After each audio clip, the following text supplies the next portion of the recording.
नमस्कार, हमारे दर्शकों का धर्म ज्ञान में स्वागत है।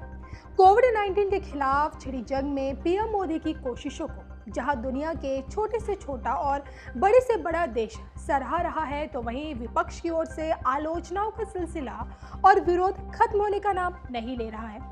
महबूबा मुफ्ती को जहां पीएम मोदी की कोशिशों में मुस्लिम कार्ड नजर आता है, तो वहीं गांधी परिवार को सरकार के दावों और कोशिशों में कोई भी दम नहीं दिखता है।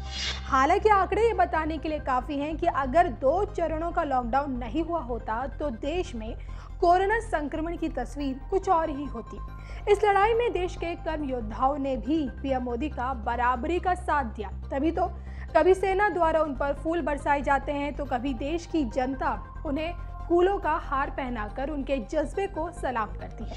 अब सवाल उठता है कि पीएम मोदी की कोशिशों को आखिर क्यों विपक्ष को खटक रही है, इसके पीछे का क्या एस्ट्रोलॉजिकली कारण है, और ये जानने के लिए हमने बात की विश्वविख्यात सुदर्शन चक्र ज्योतिषाचार्य श्री संबित अशोका जी से, जिनकी राजनीतिक भविष्यवाणियां तो सच साबित होती ही हैं, लेकिन साल 2010 में कोविड-19 को लेकर भी उनकी न सिर्फ देववाणी सच साबित हुई, बल्कि लॉकडाउन 3 को लेकर भी उनकी भविष्यवाणी सटीक बैठी। अब विपक्ष के विरोध पर उन्होंने क्या कुछ कहा, देखिए। नमस्कार। देश के धर्म योद्धाओं और कर्म योद्धाओं पर सेना ने जो फूलों की वर्षा की हेलीकॉप्टर से, उस पर विपक्ष ने बहुत क्वेश्चन उठाए।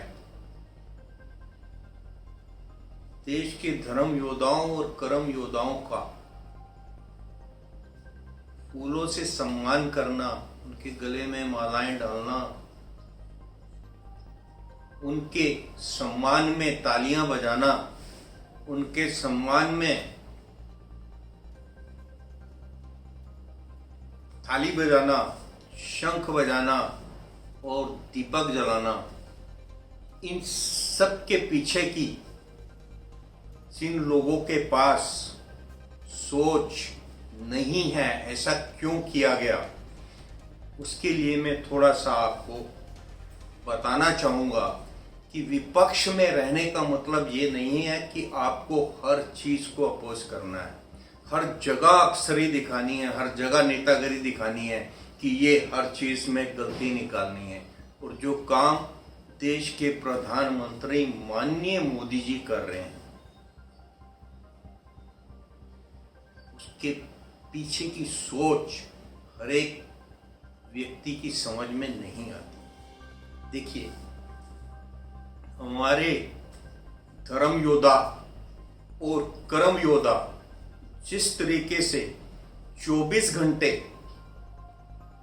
आवाम की सेवा में लगे हुए हैं, उनकी कैपेबिलिटी को बढ़ाने के लिए, देखिए कैपेबिलिटी जो है आपके पेशेंस के डायरेक्टली प्रोपोर्शनल है। जिस व्यक्ति में जितनी पेशेंस होती है वो उतना कैपेबल होता है।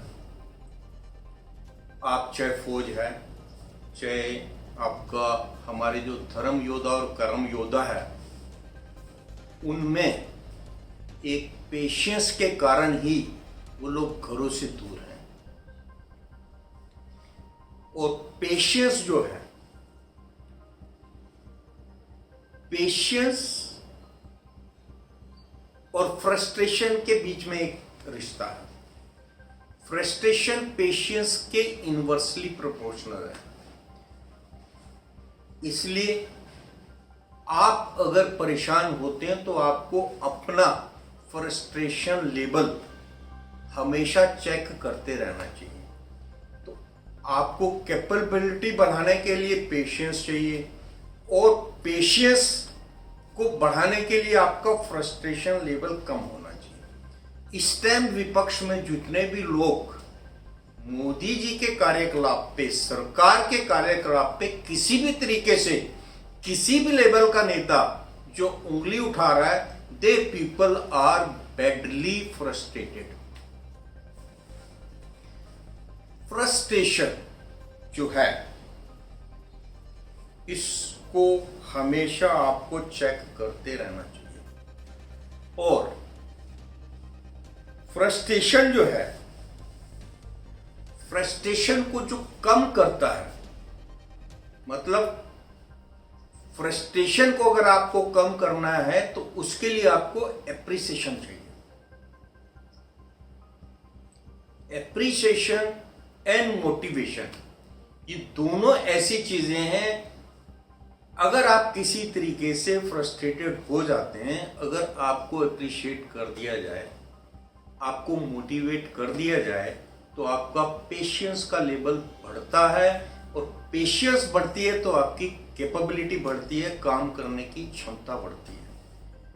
अब देखिएगा हमारी सेना ने, क्योंकि सेना तो इसको फॉलो करती है, सेना अपने सिपाहियों को हमेशा मोटिवेट करती है, और मोटिवेशन के लिए हर तरीके के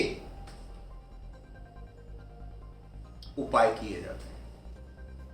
एक सैनिक जो बॉर्डर पे आपके देश की रक्षा कर रहा है, वहां पे कोई नहीं है, उसके आसपास कोई घर नहीं है, झाड़ी के पीछे आपके वो जो बैरक बना के जिसमें वो लोग जो हैं बॉर्डर की रक्षा करते हैं, तो उनको अगर आप अप्रिशिएट नहीं करते हैं, उनको मोटिवेट नहीं करते, तो उनकी पेशेंस लेवल कम होगी, फ्रस्ट्रेटेड होंगे, तो वहां पर वो फिर काम नहीं कर पाएंगे। ये सेना भली भांति जानती है, इसीलिए सेना ने हेलीकॉप्टर के थ्रू हमारे देश के धर्म योद्धाओं और कर्म योद्धाओं के ऊपर फूलों की वर्षा की, ताकि हमारे धर्म योद्धा और कर्म योद्धा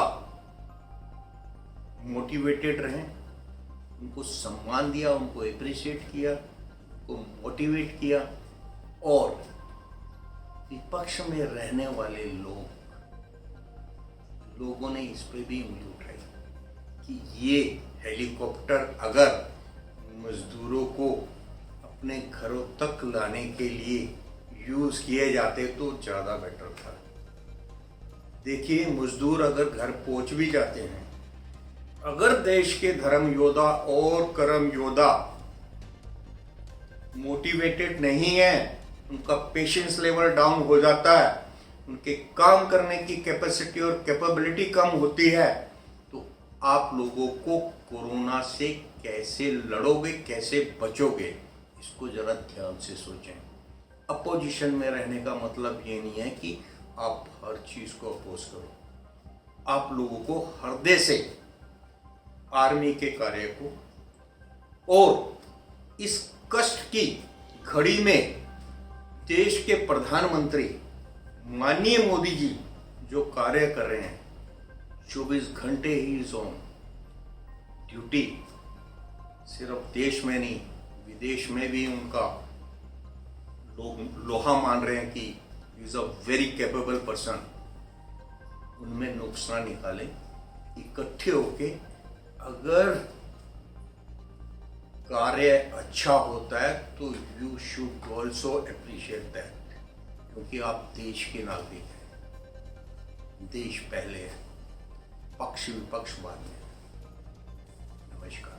बुद्ध सिर्फ एक नाम नहीं है, बल्कि एक पवित्र विचार भी है। एक ऐसा विचार जो प्रत्येक मानव के हृदय में धड़कता है, मानवता का मार्गदर्शन करता है। बुद्ध त्याग और तपस्या की सीमा है। बुद्ध सेवा और समर्पण का पर्याय है। बुद्ध मजबूत इच्छा शक्ति से सामाजिक परिवर्तन की पराकाष्ठा है। बुद्ध वो है जो स्वयं को तपाकर, स्वयं को खपाकर, खुद को न्योछावर करके पूरी दुनिया में आनंद फैलाने के लिए समर्पित है।